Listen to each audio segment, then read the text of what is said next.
Okay, here's 3 steps for a mid-year acquisition in ACCA FR. Learn the basics. Here we go. So, 3 steps to remember if the sub was acquired mid-year. First of all, you time apportion the P&L, not the SFP.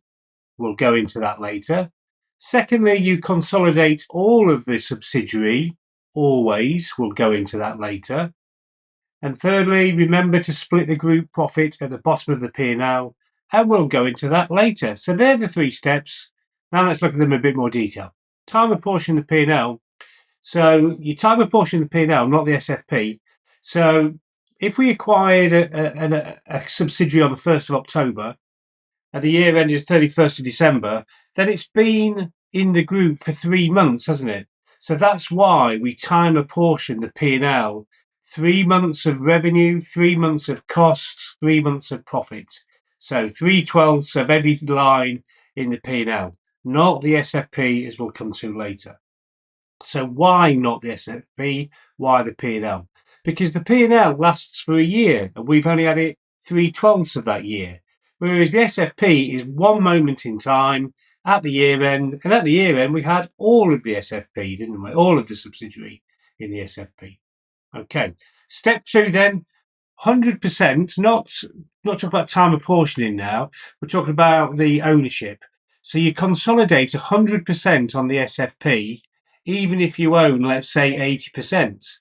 And that's because what you're trying to show on the SFP and in group accounts generally is what you control, not what you own. So if you buy 80% of the subsidiary, you control it. You control 100% of it. So you show 100% of the subsidiary, not talking about time apportioning here, just talking about the 100%. NCI handles the other 20%.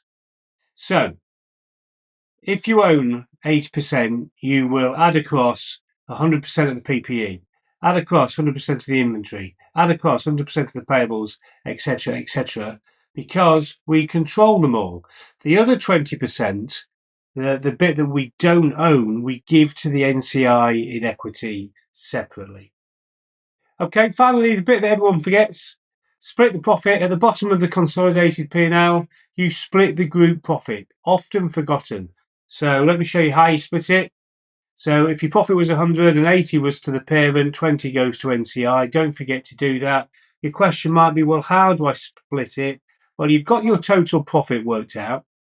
And then your NCI is just 20%, if we own 80%, of the post-acquisition profit. Put that in there, put the balance to the parent, and you're done. Lock that in this week.